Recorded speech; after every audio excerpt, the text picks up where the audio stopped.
Let's talk about how you can bring main character energy to your career. Grab your cup of tea and let's dive into it.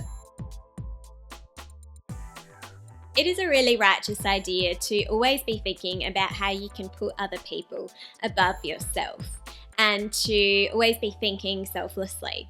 But you are the person who spends the most amount of time with you, with your thoughts, with your emotions, with your feelings, with your aspirations. So sometimes it actually is okay to think about yourself as the main character of your own life, because you are. And there is science that actually supports that this can actually have a positive impact on your performance. So it has the ability to support your professional development and your professional brand going forward too, to try and tap into some of this main character energy mindset. For example, let's take the concept of an alter ego. Research that was based on work that was done with children showed that children who thought about themselves in relation to a main character, one of their favorite main characters, were able to outperform people that thought about themselves in the first and second person. So this idea of this character energy that you can bring has the potential to be able to accelerate your performance. Thinking about yourself as the main character could be that thing that gives you that creative edge in the marketplace.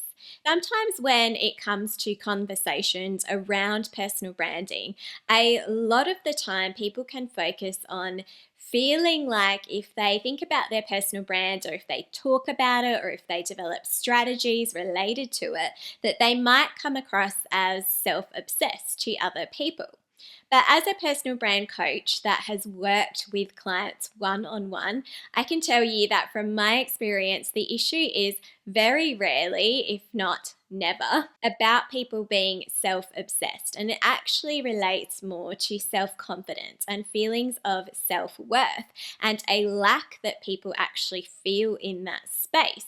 So I think that there is some value to be had in conversations around how we can actually embrace to some degree this idea of self-obsession or self-confidence, because science actually shows as well that people who have a heightened level of confidence actually also achieve greater career success. The science shows us that a lack of self-esteem can also lead to underemployment. So much like your favorite character in your favorite movie, TV show, or book, let's talk about some of the practical ways that you can bring main character energy to your career and dive into tip number one. Tip number one is that you attract the energy that you create. The law of assumption describes that the way that we see ourselves and the world around us contributes to our reality. So our inner state creates our outer reality. So how are you actually attracting the energy that you want to create? Or maybe you're attracting the energy that you don't want to create.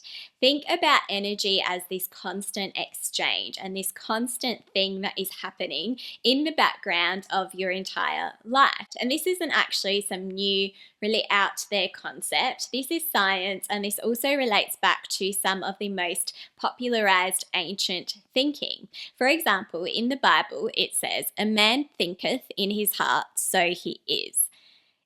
Buddha also said, "The mind is everything. What you think, you become." If you want to fast forward to a more modern example, consider the words of Henry Ford, who said, "Whether you think you can or you can't, you're right." For me, this also relates to this idea of the law of attraction, which was something that Napoleon Hill really highlighted in his ultimate classic, Think and Grow Rich. And keep in mind that he was working on this book for 20 years, and it was based on research that he conducted with the 500 most successful people during that time. So remember that when it comes to your career, you attract the energy that you create. Tip number two is to embrace the plot twists.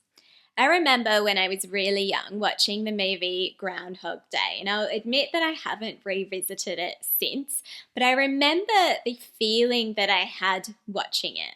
And it was that feeling of every day in that character's life, at least to begin with, looking exactly the same. And it made me think about just how painful that experience was painted to be. Again, I'm sure if I revisited this movie, it wouldn't actually necessarily look that way, but I just remember that they were the few scenes that stood out to me, just that monotony of the days, just looking the same, starting the exact same for that character.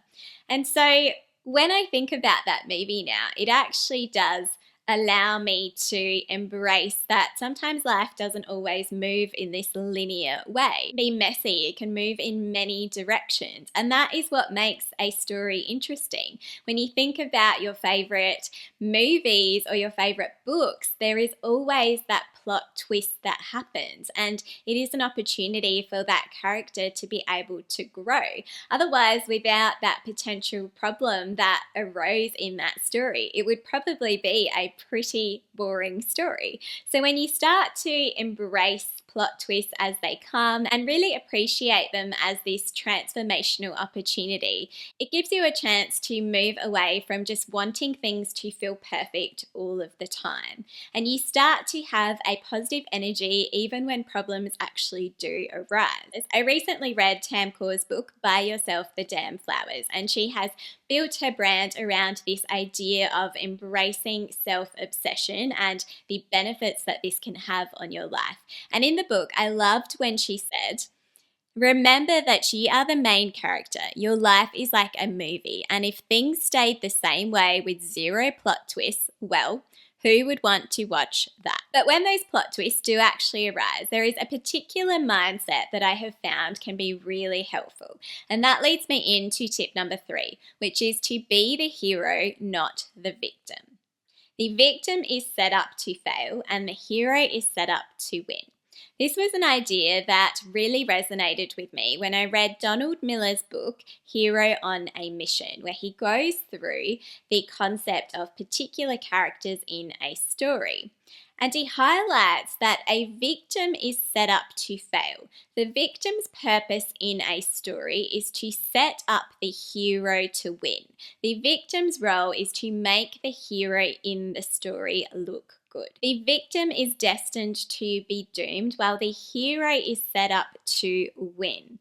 So when you have potential obstacles come up in your own life, try and switch a victim mentality into a hero mentality. Understanding that when you think like a movie or a story or your favorite book, that you're going to come out on the other side of that obstacle, particularly when compared to the storyline that follows a victim.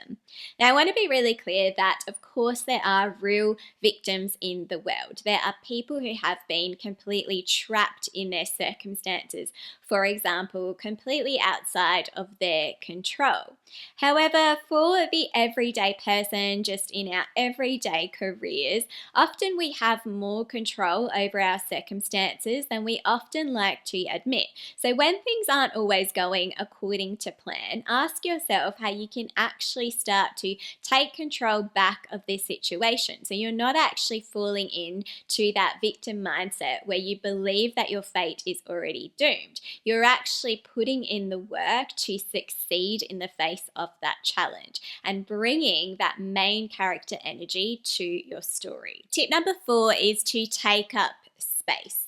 There is this idea of embodied cognition, and it is about the mind and the body being connected.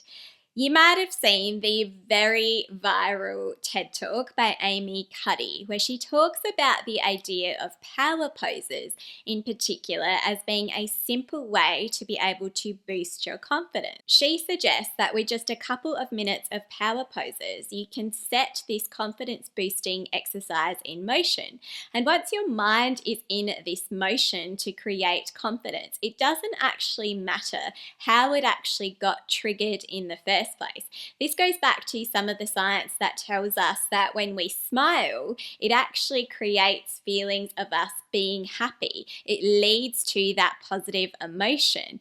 And so there is this mind-body connection that we can tap into to be able to create confidence that will allow us to project more of that main character energy when it comes to our careers. So try and take a couple of minutes in your workday, particularly maybe when you are interacting interacting with other people to really be conscious about your body and how you are actually using your body. How are you maintaining your poise and your posture, for example? How do you actually hold yourself? Think about how your mind-body connection could be a little bit of a secret weapon for your professional personal brand, and add to that main character energy that you are hoping to create for the person that you want to project to the world. Because as some of that research shows us about the mind-body connection, there could actually be truth to the saying, fake it till you make it. Tip number 5 is to have a makeover moment. For a lot of people, it doesn't come naturally to just wake up one day with this increased level of confidence, especially if you are naturally a bit of a shrinking violet. So how can you create a little bit of a milestone for yourself to feel like you are stepping into more of that main character energy that you want to attract in your personal and professional life? How do you create just that moment of transformation that is going to help you have a little bit more confidence in that next chapter? My husband and I recently rewatched the movie Crazy Stupid Love, and it reminded me of the power of a little makeover. There is the character played by Steve Carell, if you haven't seen the movie, who is navigating a really difficult divorce, and he meets Ryan Gosling's character, who is this ultra suave man who helps him to recreate a little bit of his image. Now, essentially, the underlining message in the story is that he is still the same person. He's still kind. He still has all of those attributes that he had before. But the little makeover allows him to step into that confidence in a different way. Really, these just are physical things. And as you learn later in the movie, even for Ryan Gosling's character, there is much more to him than his physical characteristics. But what this creates is an opportunity for Steve Carell's character to step into that next chapter with a little bit more confidence.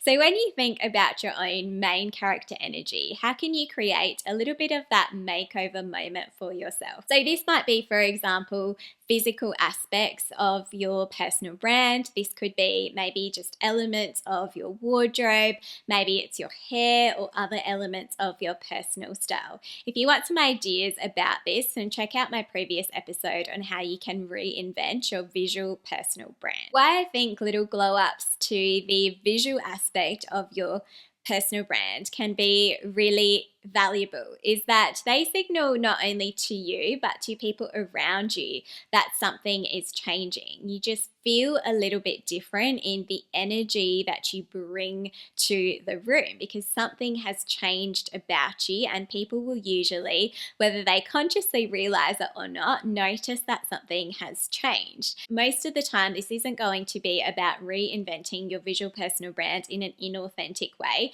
but usually about amplifying elements of your visual personal brand or things that you have always resonated with and actually starting to bring them to life a little bit more too. Tip number 6 is to be the guide. Now, this is probably the plot twist in this particular episode because one of the most valuable characters in a story, or probably the most valuable character, isn't actually the hero, but it is the guide. The guide is the one who provides value to the hero.